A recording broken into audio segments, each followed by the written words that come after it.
இரண்டாவது கட்டளை. மேலே வானத்திலும் கீழே பூமியிலும் பூமியின் கீழ் தண்ணீரிலும் உண்டாயிருக்கிறவைகளுக்கு ஒப்பான ஒரு சுரூபத்தை ஆகிலும் யாதொரு விக்கிரகத்தை ஆகிலும் நீ உனக்கு உண்டாக்க வேண்டாம். நீ அவைகளை நமஸ்கரிக்கவும் சேவிக்கவும் வேண்டாம். இந்த கட்டளை தேவனுடைய பரிசுத்தம் மற்றும் மகிமையை குறைத்து மதிப்பிடும் எல்லா மனித ஆராதனைக்குரிய செயல்களை முற்றிலுமாக நிராகரிக்கிறது.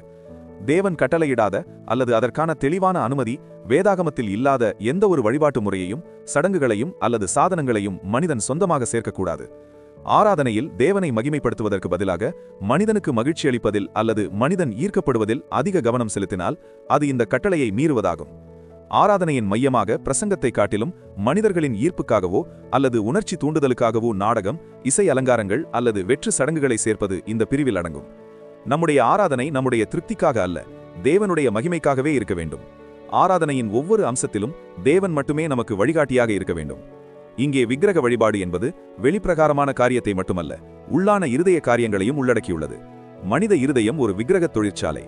தேவனைத் தவிர வேறு ஒன்றில் ஆறுதலையும் பாதுகாப்பையும் தேடுவது எல்லாமே ஆவிக்குரிய விக்கிரகாராதனையாகும். நாம் கடவுளை காட்சிப்படுத்தும் போது அவரது வார்த்தையின் முக்கியத்துவத்தை அசட்டை செய்கிறோம். இது நிமித்தமே தேவன் சீனாய் மலையில் உருவமாக தன்னை காட்டவில்லை, மாறாக வார்த்தையாக மட்டும் தன்னை வெளிப்படுத்தினார். வார்த்தையை விட்டு விலகி தேவனை சிந்திக்கிற எதுவும் விக்கிரக வழிபாடுதான். அதனால்தான் இயேசு கிறிஸ்துவும் வார்த்தையாக வந்தார். தேவனை பிரதிநிதித்துவப்படுத்த எந்த உருவத்தையும் நாம் செய்ய தேவையில்லை, ஏனெனில் தேவன் தாமே தம்முடைய பூரண உருவத்தை நமக்கு அனுப்பியுள்ளார். எபிரேயர் 1:3 கூறுகிறது, இவர் அவருடைய மகிமையின் பிரகாசமும் அவருடைய தன்மையின் சொரூபமுமாயிருந்து என்று. நாம் கிறிஸ்துவை பார்த்து அவரை நம்பும்போது நாம் உண்மையான தேவனை ஆராதிக்கிறோம். நாம் தேவனை பார்க்க விரும்பினால் கிறிஸ்துவை பார்க்க வேண்டும். அவர் தன்னை வார்த்தையின் மூலமாக மட்டுமே வெளிப்படுத்தி தேவனையும் மகிமைப்படுத்தினார். தேவனை அவரது முழு குணாதிசயங்களோடு இணைத்து அவரை ஆராதிப்பதுதான் அவர் விரும்பும் வழிமுறை. மற்ற அனைத்தும் விக்கிரக வழிபாடுதான். வார்த்தையினால் மட்டுமே கடவுளை நித்தியமானவராக, சர்வ வல்லமையுள்ளவராக, பரிசுத்தமுள்ளவராக, சகல மகிமையையும் உடையவராக சொல்ல முடியும். இயேசு கிறிஸ்துவின் சிலுவையை உருவாக்கி அவரின் பாடுகளையும் வேதனைகளையும் சொல்ல முடியாது. அதை வேத வார்த்தையினால் விளக்கப்படுத்தினால் மட்டுமே புரிந்து கொள்ள முடியும். சிலுவையை பார்த்து ஜெபிப்பதும் இயேசுவின் படத்தை தொழுதுகொள்வதும் விக்கிரக வழிபாடே. இவைகள் அவரின் உண்மைத்தன்மையை நிராகரிப்பதாகும்.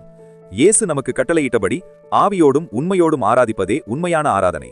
நம்முடைய ஆராதனையும் நம்பிக்கையும் மனிதனின் அலங்கார சடங்குகளின் மீதோ அல்லது நம்முடைய முயற்சியின் மீதோ இல்லாமல் கிறிஸ்துவின் பூரண கிரியையின் மீதும் வேத வார்த்தையின் சத்தியத்தின் மீதும் மட்டுமே இருக்க வேண்டும். கிறிஸ்துவே எல்லாவற்றிலும் உயர்ந்தவர் என்றும் அவர் மூலமாக மட்டுமே நாம் பிதாவை அணுக முடியும் என்றும் விசுவாசியுங்கள்.